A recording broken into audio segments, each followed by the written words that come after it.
जब बजट के बाद इतनी तेजी से गिरावट आई है और लोग सोच रहे हैं कि अब आगे क्या हो सकता है, किन चीज़ों का उनको ध्यान रखना है, जो निवेश कर चुके हैं वो कितना परेशान है, अब वो क्या कर सकते हैं, क्या उपाय है, क्या वो कर सकते हैं, सब कुछ हम जानेंगे। हमारे साथ एक्सपर्ट जुड़ चुके हैं, शरद कोहली जी। शरद जी, बहुत स्वागत है आपका न्यूज़ 18 पर। थैंक यू सो मच ऋतु। पहले तो मैं तहे दिल से मुझे जो सोशल मीडिया पर न्यूज़ 18 के हैंडल्स पे प्यार मिल रहा है उसके लिए बहुत बहुत धन्यवाद करता हूँ। मुझे खुशी है इस बात की कि जो कुछ जैसा मैंने सोचा था भले ही नीचे गिरा है पर हो वैसा ही रहा है। काश मेरे हाथ में होता तो, और जिन लोगों को अगर नुकसान हुआ है तो मैं काश ना गिरने देता, पर ऐसा तो हो नहीं सकता। पर मैं बहुत बहुत धन्यवाद करता हूँ और सभी को अभिवादन भी करता हूँ। बिल्कुल, तो क्योंकि शरद जी सोने और ख़ास तौर पर चांदी, जिस पर पूरी दुनिया भर की नज़रें टिकी हुई हैं, चाहे जब चांदी की कीमतें तेज़ी से बढ़ी हों और चाहे अब धड़ाम से गिरती हुई कीमतें, लोग बस यही जानना चाहते हैं अब शरद कोहली जी से कि इस बार अब शरद कोहली क्या सलाह दे सकते हैं लोगों को और अब क्या अनुमान लगाएं, लोग किन चीज़ों पर ध्यान रखें। पहले मैं हल्का सा आपकी इजाज़त से एक परिप्रेक्ष्य दे दूं कि ये हुआ क्या। क्योंकि अभी कुछ ही दिन पहले की बात है, सोना 1,80,000 से ऊपर बिका, चांदी 4,20,000 से भी ऊपर बिकी। तो अचानक ये क्या हो गया, तो पहले मैं उसका परिप्रेक्ष्य दे दूं। तो हुआ ये कि जो ये एकदम से उछाल आया था सोने चांदी में, तो आपको याद होगा न्यूज़ 18 पे हम पहले जिक्र कर चुके हैं कि जब यूएस डॉलर कमज़ोर होता है तो सोना चांदी बढ़ता है, क्योंकि यूएस डॉलर कमज़ोर होने के बाद कोई ऐसी अंतर्राष्ट्रीय करेंसी ऋतु बचती नहीं है जिसको मेजर ऑफ वैल्यू माना जाए जो सारी दुनिया में चले। तो हुआ क्या कि यूएस डॉलर और एक डॉलर इंडेक्स होती है, ये सबके लिए जानना ज़रूरी है। उस डॉलर इंडेक्स में 6 करेंसीज आती हैं। मैं उन करेंसीज का नाम लेना चाहूँगा। 4 मुझे याद है पहले ली थी, अब की बार मैं 6 की 6 लूँगा। इसमें Swiss franc, British pound, euro और जापानीज येन। 2 और करेंसीज होती है, कनेडियन डॉलर और स्वीडिश क्रोमा। इन 6 को मिला के डॉलर के मुकाबले डॉलर इंडेक्स बनती है। तो ये डॉलर इंडेक्स क्या हुआ था, ये 98 के टाइम उस टाइम चल रही थी जब सोना इस ऊंचाई पर नहीं आया था। अचानक ये गिर के 96 पर आ गई। अब इसका थोड़ा सा भी गिरना बाय द वे बहुत मैटर करता है, क्योंकि अंतर्राष्ट्रीय स्तर की बात है। तो जैसे ही ये इंडेक्स नीचे गिरी तो सोने चांदी ने एकदम उछाल मारी और जो मैंने बोला 4,20,000 1,80,000 पहुंच गया। अब ट्रम्प साहब को, ये हो सकता है हम सोने चांदी की बात ना करें और ट्रम्प साहब का जिक्र ना आए, ट्रम्प साहब को चिंता हो गई। मेरे से कुछ लोगों ने कमेंट में लिखा कि इनको साहब साहब क्यों कहते हो।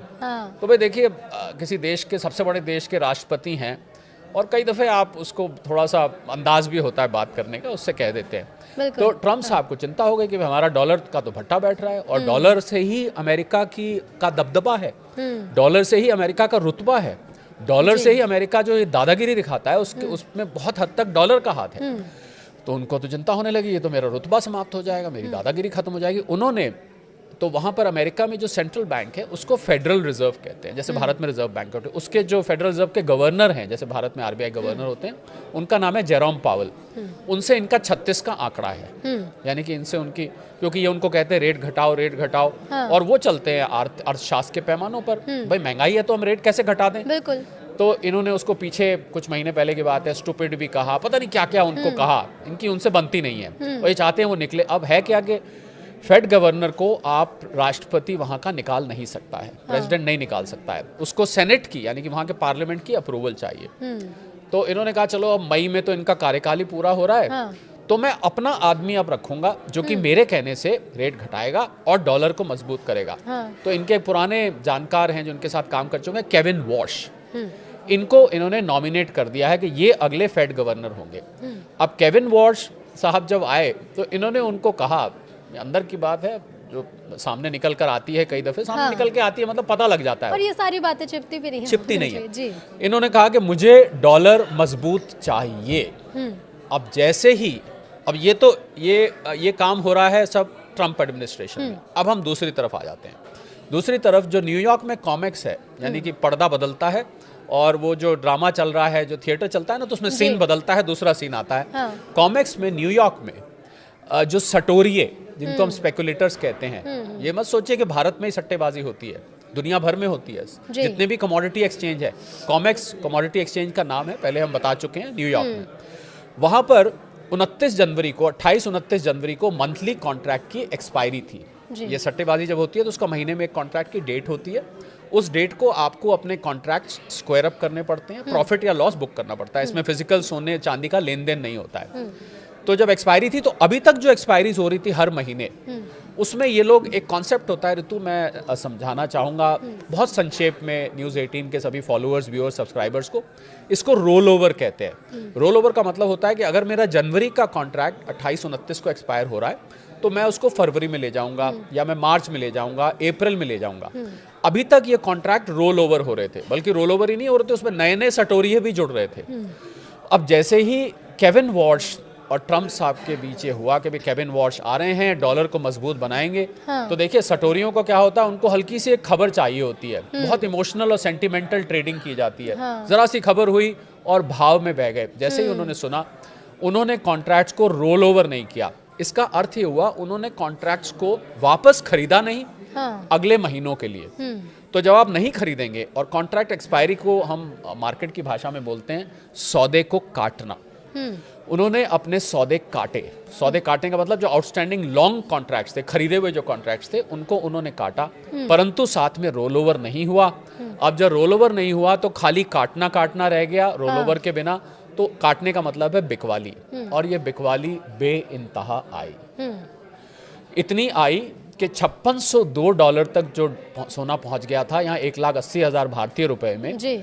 वो आज गिरकर, इस समय जब हम बात कर रहे हैं, आपका वीडियो शायद थोड़ी बहुत देर में ऑन एयर हो जाएगा, लेटेस्ट अपडेट भी बता देते हैं, करीब $4650 के आसपास घूम रहा है। सोचिए, करीब करीब $1,000 का फॉल, इतना बड़ा फॉल 1-2 दिन के अंदर मुझे नहीं याद आता कभी हुआ है। चांदी जो 4,20,000 रुपए क्रॉस कर गई थी, बहुत ज्यादा, वो गिरकर इस समय जब हम बात करें 2,40,000 पर MCX पर भारत में ट्रेड करिए। सोचिए कितना बड़ा फॉल, लगभग आधे के करीब आने की कगार पर, करीब उतना आने की कगार पर। इतना बड़ा फॉल 1980 के बाद इतनी छोटी समय में नहीं आया। तो अब क्या हुआ, जब वहां बिकवाली आई तो एक आपको याद होगा, बच्चे खेल करते हैं ना ताश के पत्तों से, तो आप क्या करते हैं, वो ताश के पत्ते ऐसे खड़े करते जाते हैं, और खड़े करते जाते हैं तो क्या होती है, हवा का झोंका आता है, किनारे वाले पत्ते को गिरा देता है, तो सारे पत्ते धड़ करके ऐसे करके गिरते जाते हैं। बहुत अच्छा लगता है देखने में भी। उसको अंग्रेजी में बोलते हैं डोमिनोज इफेक्ट। तो डोमिनोज इफेक्ट का मार्केट में मतलब ये होता है कि जब बिकवाली इतनी बड़ी आती है, तो जो लोग नहीं भी कॉन्ट्रैक्ट को बेचना चाहते हैं, जिन्होंने फरवरी, मार्च, अप्रैल के कॉन्ट्रैक्ट, उन्होंने भी बेचने शुरू कर दिए। तो एकदम से डोमिनोज इफेक्ट आया और मार्केट वहां से धड़ गिरनी शुरू हो गई। और जब न्यूयॉर्क में कॉमेक्स में ये हुआ, तो आपको पता है भारतीय बाजार वहीं से क्यू लेता है, और वहीं से क्यू लेके यहाँ पर रेट तय होता है, बल्कि उसके आउंस को 10 ग्राम में कन्वर्ट किया जाता है, डॉलर को रुपए में कन्वर्ट किया जाता है। तो वो प्राइस फैक्टर आपको, और ऊपर से क्या हुआ कि शनिवार एतवार था जब ये गिरावट हुई, तो शनिवार एतवार को तो वीकेंड पर चर्चा का विषय बन गया। जो एक दूसरे से मिले, अरे भाई कोई कहे मैंने तो पहले कहा था, हमने अच्छा हुआ नहीं लिया। बड़ी तरीके की बातें आने लग गई, बहुत किस्म की बातें। जिन्होंने नहीं लिया था वो तो बहुत खुश हुए कि भाई हमने तो वही काम किया जो हमारे मन ने कहा कि नहीं लेते हैं, पता नहीं कीमतें और क्या वो लोग भी खुश हुए ऋतु, जो अभी लेने की, गिरने की इंतजार कर रहे थे। अच्छा हुआ नहीं लिया, अब लेना बनता है। बहुत किस्म की ओपिनियन आने। तो शनिवार एतवार को क्या होता है कि आपको चिंतन का वक्त मिल जाता है। ऊपर से सोने पे सुहागा, संडे को भारत का बजट आ गया। अब बजट में भी बहुत सारी बातें आने लग गई। कहीं किसी विपक्ष के नेता ने स्टेटमेंट दे दिया, देखो सोना कितना महंगा हो गया था। ये बहुत किस्म की बातें वीकेंड्स पे चलती हैं, आपको पता है। तो इस कारण से ये हुआ। तो ये तो रहा आपके सवाल का। अब आपका अगला सवाल मैं वैसे पूछने का इंतजार करता हूँ, हालांकि मुझे पता है आप क्या पूछेंगे, पर फिर भी मैं इंतजार करता हूँ। बिल्कुल। अब अगला सवाल ये है कि जो लोग निवेश कर चुके थे जब चांदी और सोने के रेट हाईएस्ट पहुंचे, लोगों ने सोचा कि चलो महंगा हो गया है लेकिन इससे भी ज़्यादा महंगा होगा, तो इससे बेहतर खरीद लेते हैं, क्योंकि फिर जब हमारे बेचने का समय आएगा तो हमें फ़ायदा पहुंचेगा। अब वो लोग क्या करें, अब इंतज़ार करें कीमतें क्योंकि गिरती जा रही हैं, लोग सोच रहे हैं, या फिर ये सही समय बेच दें, नहीं तो और ज़्यादा नुकसान हो जाएगा। बहुत ही अच्छा सवाल है, और यही अंग्रेजी में बोलते हैं $1 बिलियन क्वेश्चन है कि क्या किया जाए। देखिए, जो फैक्टर्स सोने को खासकर जो फैक्टर्स उसको ऊपर चढ़ा रहे थे, आपको याद होगा आपके पॉडकास्ट पे हमने पहले बात करी, ट्रम्प साहब के टैंट्रम्स, जियोपॉलिटिकल टेंशंस, एक टर्म भी आपने दिया था, ट्रम्प मूड इंडेक्स मैंने बताया था, उनका मूड ऊपर नीचे जाता रहता है, और ऊपर से सेंट्रल बैंक्स का लगातार उसको खरीद के रखना, और उसके अलावा डॉलर का कमज़ोर होना, और सटोरियों का उसमें आना, बड़ी मात्रा में ETFs का खरीदना, ये सारे फैक्टर्स हमने डिस्कस किए थे। और देखिए सटोरियों का खरीदना तो सामने हमने डिस्कस कर ही लिया, उन्होंने तो ज्यादातर ने बेचा। पर इसमें ऋतु एक अच्छी बात निकल कर आई जिसपे मैं बहुत दिन से रिसर्च कर रहा था, मुझे कुछ हद तक उसका जवाब मिल गया और ये मैं चाहूंगा कि आपके शो पर इस चीज को हाईलाइट किया जाए क्योंकि ये बात किसी को मालूम नहीं है। मैं ये रिसर्च कर रहा था कि सोने और चांदी में लगातार हम बात कर रहे थे सट्टेबाजी भी बहुत हो रही है, सट्टेबाजी बहुत हो रही है, इसमें स्पेकुलेटर्स जुड़ रहे हैं। मैं ये रिसर्च कर रहा था और ये रिसर्च बहुत कठिन थी इसका जवाब निकलना कि इस सोने के भाव में, यानी कि अगर 1,80,000 प्रति 10 ग्राम सोना पहुंच गया था, इसमें कितनी असली डिमांड है और कितनी सट्टेबाजी का एलिमेंट है। बहुत मुश्किल है पता लगाना। आप कैसे पता लगा सकते हैं? और चांदी में आइए, चांदी में 4,20,000 में कितनी सट्टेबाजी की डिमांड है, कितनी असली डिमांड है? क्योंकि आपको याद होगा आपके शो पे मैंने बताया था कि 1 किलो चांदी के पीछे 356 सट्टे के कॉन्ट्रैक्ट चल रहे थे। अब कठिन है, 4,20,000 में भाई कितना 356 से मैं गुना करूं तो वो तो उल्टा सीधा अमाउंट आ जाएगा। अच्छी बात ये निकल के आ रही है कि अब जब ये गिर के अगर ये कीमत यहाँ पर कुछ दिन के लिए ठहर जाती है, तो ध्यान दीजिएगा इस बात पे सभी लोग, अगर इस पर कीमत कुछ दिन तक ठहर जाती है तो आप ये समझिएगा कि ये जो बाकी का उड़ गया प्राइस, ये सट्टेबाजी वाली प्राइस थी। और अब जो प्राइस बनी हुई है ये सोने और चांदी की असली डिमांड है, इसकी असली वैल्यू है। तो यानी कि उस प्राइस पर फिर कुछ हम ऐसा अनुमान लगा सकते हैं कि अब इसमें स्थिरता रहेगी, यानी कि स्थिरता अगर वहां ठहर जाती है कुछ दिन थोड़ा बहुत, देखिए बहुत वॉलेटाइल बना रहेगा।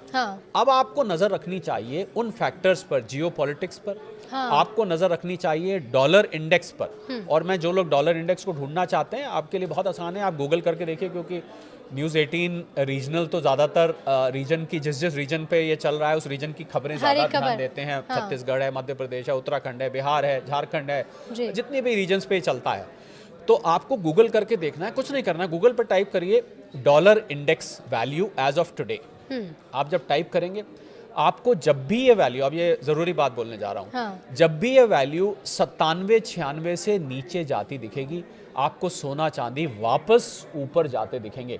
और एक जरूरी बात, अगर ये डॉलर की कीमत जबरदस्ती अमेरिका में ऊपर चढ़ाई गई है, यानी कि कृत्रिम तरीके से, आर्टिफिशियल तरीके से इसको ऊपर रखा गया है, तो ये ज्यादा दिन तक ठहर नहीं पाएगा। इसकी पहचान कैसे करें? वो नंबर्स कैसे लोग समझ सकते हैं? वो नंबर देखिए, आप किसी भी चीज को, क्षमा करिएगा मैं इस बात का, मैं अपना ही ले लेता हूँ। अगर मैंने मेकअप किया हुआ है और मुझे बताइए कब तक टिकता है वो मेकअप?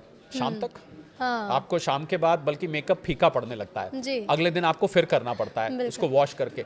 तो आप उस डॉलर को आर्टिफिशियली ज्यादा दिन तक ऊपर नहीं रख पाएंगे। तो मूल मुद्दा क्या है? आपके सीधा मैं सवाल के जवाब पे आता हूं। मूल मुद्दा इसमें यह है कि ये कीमत मुझे लग रहा है एक बाइंग अपॉर्चुनिटी की तरह देखी जानी चाहिए। और मैंने बार बार आपके चैनल पे सतर्क किया था कि जो चीज़ ऊपर जाती है वो कभी ना कभी नीचे आती है। मैंने सट्टेबाजी से भी दूर रहने को कहा था और मुझे अच्छी तरीके से याद है, आप पिछले वीडियो खोल सकते हैं, मैंने ये कहा था कि अगर आप सोने चांदी में निवेश करना चाहते हैं, आप ही के साथ में बैठा था, तो आप थोड़ा थोड़ा करके और लंबे वक्त के लिए निवेश करिए। आपका सवाल था कि जिन लोगों ने महंगा खरीदा है वो अब क्या करें? जिसने मान लीजिए 1,70,80,000 पे खरीद लिया है, वो तो फंस गया। उसको लगा कि मुझे तो नुकसान हो गया, मेरा तो जहां लुट गया। बल्कि वो लोग बहुत दुखी से रह रहे हैं, मतलब उनके बैक ऑफ द माइंड ना एक जैसे चुभन सी होती है। कई लोग थे ना शरद जी जिन्होंने अपना जो अगर बैंक में एफडी करा रखी है, कहीं अमाउंट है, वो तुड़वा के लोगों ने चांदी ली थी, प्रॉपर्टी बेच के ले ली थी, प्रॉपर्टी बेच के लोग सोने म्यूचुअल फंड्स लिक्विडेट करके ले ली थी, शेयर मार्केट में शेयर्स बेच के ले ली थी, एफडी भी बिल्कुल आपने, और घर में कुछ कैश रखा था उससे ले लिया था, बैंक में सेविंग्स अकाउंट में पैसा रखा था उसकी ले ली थी। उनको अब क्या करना? देखिए, मैं लॉस में बेचने की तो सलाह नहीं दूंगा, क्योंकि आपने अगर 1,80,000 पे खरीदा है, 1,70,000 पे खरीदा है, जितने पे भी खरीदा है, आज 1,40,42 पे हम बैठे हैं, तो आपका बहुत बड़ा नुकसान होगा। मैं आपको दिल से, हालांकि निवेश की सलाह अपने इन्वेस्टमेंट एडवाइजर से पूछ के लेनी चाहिए, परंतु एक जनरल व्यू ये कहता है कि आप इसको रख के बैठ जाइए। अगर आप रोज रोज कीमत देखेंगे तो आपको दुख होगा, बिल्कुल। और मैं नहीं चाहता हूं कि दुख हो, आप इसको लेके रख लीजिए। मुझे अभी भी ऐसा लगता है ऋतु कि ये कीमत यहाँ से वापस ऊपर जाएगी, क्योंकि जियोपॉलिटिकल टेंशंस ईरान के ऊपर और अमेरिका का हमला ईरान पर ऐसा लग रहा है आज हुआ, कल हुआ, आज हुआ, और खमेनाई साहब ने ईरान में धमकी दे दी है वापस। तो मुझे लग रहा है, और रशिया यूक्रेन का युद्ध कहीं से थमा नहीं है, बिल्कुल वो चल ही रहा है। खार्कीव और कीव पे लाइट नहीं है। आप सोचिए, जहां पर -20 टेम्परेचर है, वहां पर बिना बिजली के वो लोग कैसे गुजारा कर रहे हैं। और रशिया ने साफ कह दिया है, या तो हमें ये सारा इलाका चाहिए, वरना कोई बातचीत में गुंजाइश नहीं है। यूएई में अमेरिका, यूक्रेन और रशिया मिल रहे हैं, बार बार कोशिश की जा रही है कि कोई रास्ता निकल आए, शायद जेलेंस्की साहब मान जाएं अपनी ये ज़मीन छोड़ने के लिए। पर वो मानने वाले नहीं हैं। और भी जियोपॉलिटिकल टेंशन्स आपको यहाँ से बढ़ती दिखेंगी। तो मुझे लग रहा है कि आप इसको रख लीजिए, प्लीज़ लॉस में इसको मत बेचिए, मत देखिए कीमत को। यहाँ से अगर 1,40,000 की जगह 1,30,000 भी आ जाता है, 1,20,000 आ जाता है, कोई बात नहीं, थोड़ा सा वेट करिए, थोड़ा सा वेट करिए। थोड़ा सा हो सकता है 2, 3, 4 महीने, 6 महीने आपको वेट करना पड़े, पर कोई बात नहीं, आप इसको रखिए अपने पास। ये रिकवर करेगा यहाँ से, और रिकवर करके ऊपर जाएगा। ये सटोरियों का काम है। और सबसे इंपॉर्टेंट बात मेरे लिए, मैं क्यों कह रहा हूँ कि आपको रखना चाहिए, क्योंकि सेंट्रल बैंक्स जो दुनिया के जो सबसे बड़े खरीदार थे ऋतु, उन्होंने कहीं सोना बेचा नहीं है। जिन्होंने सबसे ज्यादा खरीदा था वो इसको रख के बैठे हुए हैं। तो ये साइन है कि आपने भी अगर गोल्ड या फिर सिल्वर में निवेश किया है तो अभी थोड़ा इंतजार करिए। बिल्कुल आपको इंतजार करना चाहिए, और इंतजार करके रख। और एक और मैं गुजारिश करना चाहूंगा, हाँ, इसको रोज रोज कीमत को मत देखिए। जितनी बार आप कीमत देखेंगे ना, उतना दुख आपको पहुंचेगा। आपको दुख होगा। इसको एक तरफ सोने के साथ सो जाइए, सो जाइए, मतलब इसको रख लीजिए और इसको एक तरफ रख के बैठ जाइए। लॉकर में जहां भी आप रखते हैं, ETF है तो उसको एक तरफ रख दीजिए। आपके ज्वेलरी है, गोल्ड है, कॉइन है, बार है, उसको अपने लॉकर वॉकर में बंद करके आराम से अपने काम पे ध्यान दीजिए। खाली सोना चांदी थोड़ी ना है जिंदगी में सोचने के लिए और डिस्कस करने के लिए। बिल्कुल, लेकिन शरद जी, आपकी एक बात